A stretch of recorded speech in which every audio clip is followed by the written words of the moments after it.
네, 잠시 입장 있겠습니다.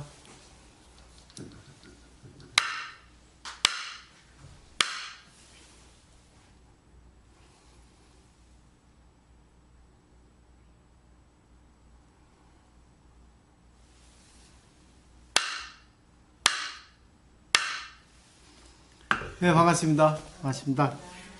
네, 이 선문차로 이입 사행로는 이 공의 입장에서 지금 설명이 되어지고 있거든요. 공은 불생불멸입니다. 근데 이제 공에서 한 단계 더 나가면 실상이라고 하는 이론이 되는데, 일단 공의 입장에서 한번 살펴보고, 그 다음에 실상의 입장에서 한번 더 살펴보는 걸로 이렇게 하도록 하겠습니다.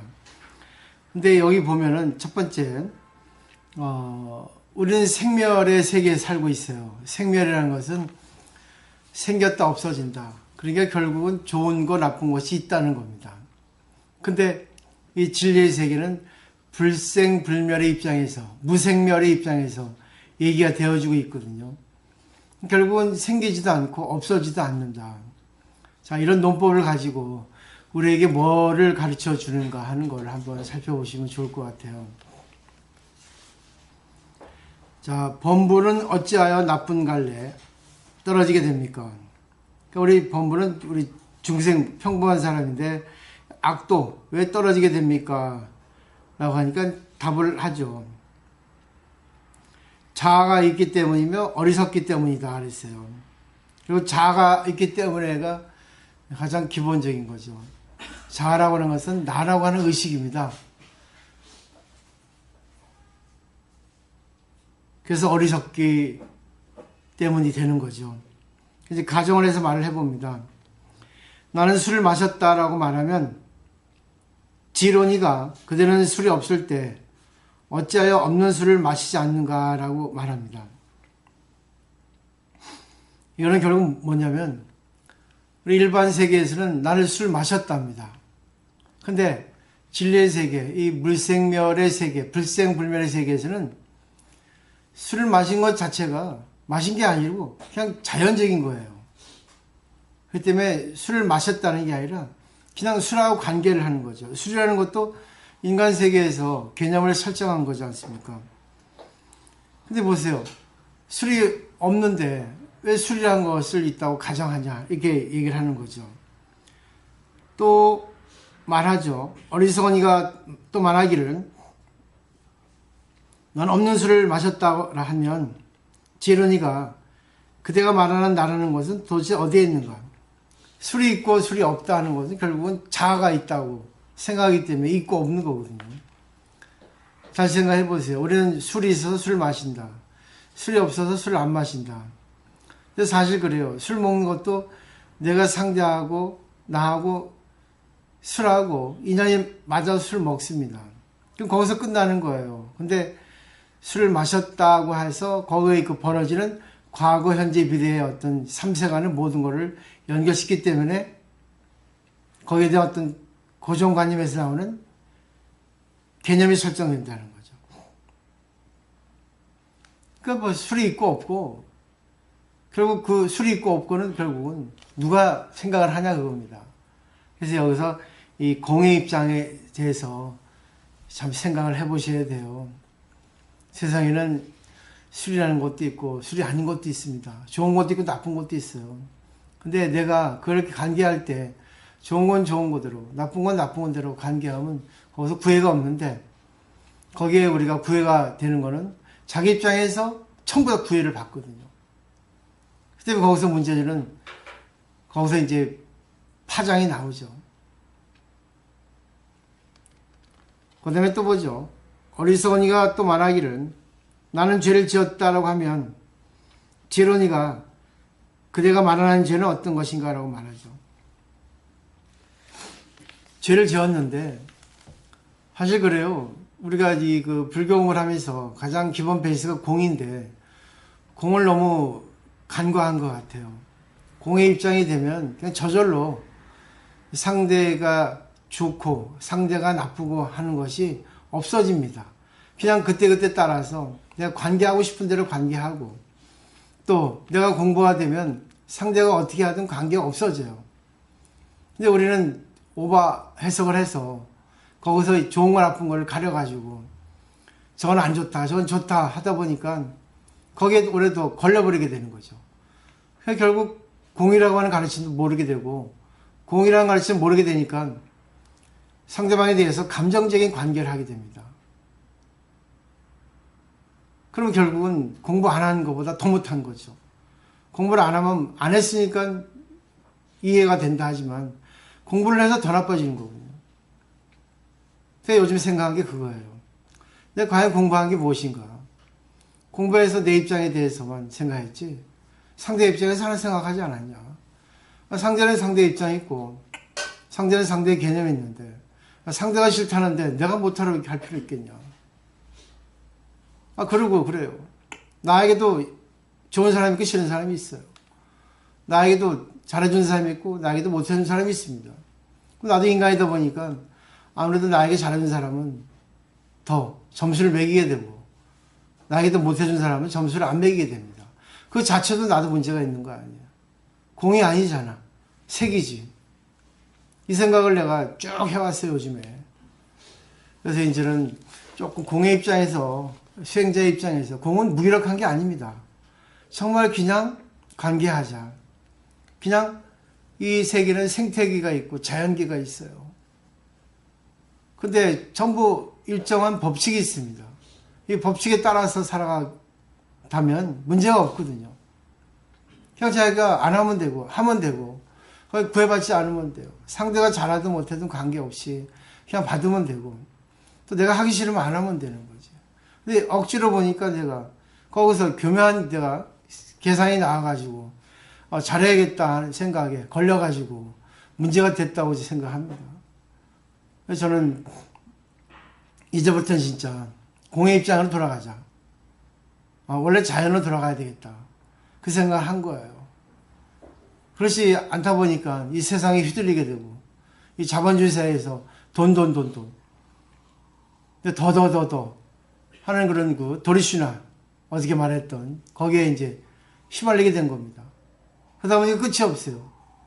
끝이 없는데 잘 되면 되는데 잘 안 되니까 또 거기에 또 딜레마에 빠지고 그러다 보니까 우울증이 걸려버리고 이게 문제가 되더라고요. 제가 제 자신을 분석한 거예요.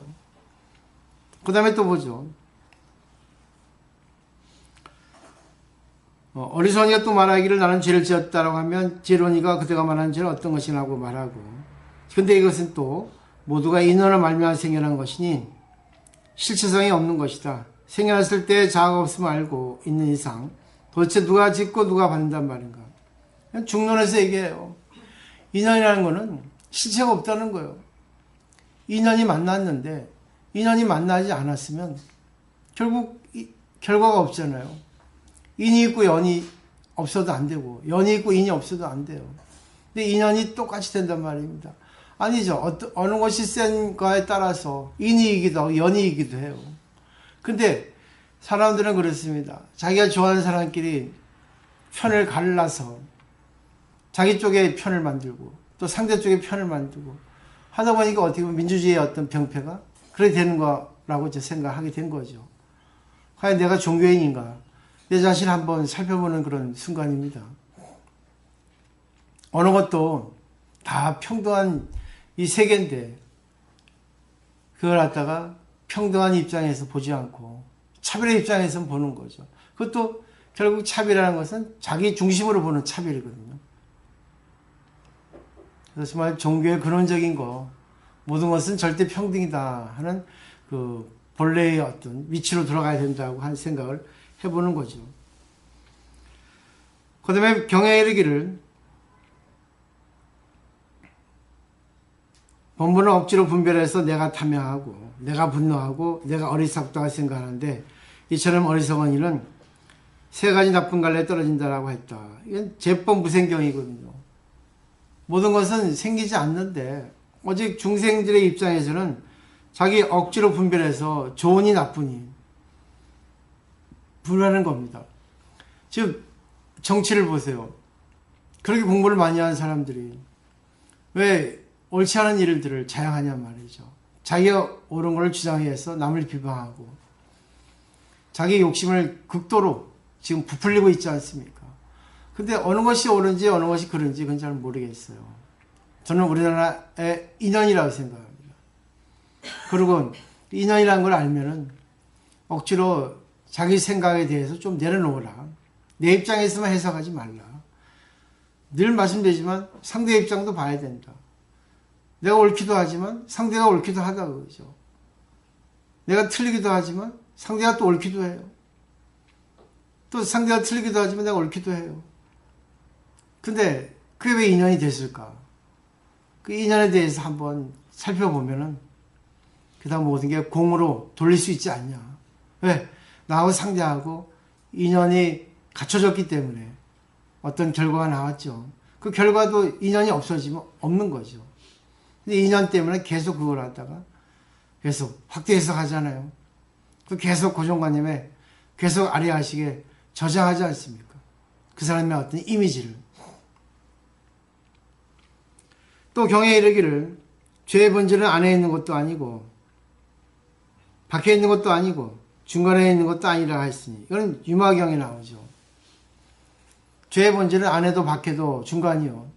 안에는 내 마음에도 있는 게 아니고 밖에도 있는 거 아니고 또 중간은 뭡니까? 안에도 밖에도 그 인연 중간에도 있는 게 아니고 전부 뭐 실체가 없다는 걸 얘기하고 있습니다.